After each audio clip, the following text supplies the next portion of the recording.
Yes, sir. Sir, curious ako. I'm very curious about the name of the group po. Yung Pintawan, Estocada Rapado, Cali. Can you tell us po, sir, about the story behind the name of the group? Yeah. Ang Pintawan, Estocada Rapado, Cali, actually, it is an abbreviations. Mamaya, a bit of time, ipapaliwanag ko kung anong ibig sabihin niya. But then, it was then originated and created by my older brother, yung nakakatanda kong kapatid, and I'm his co-proponent.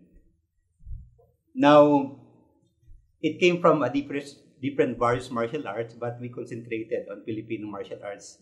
Why? Kasi ito yung sariling atin. Yes, opo. And it was created or approved by Grandmaster noong August 15, 2015. Nag-umpisa kami sa Lapunti Arnis de Abanico International.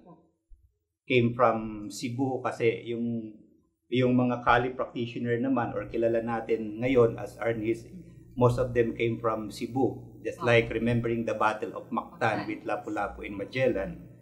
Now,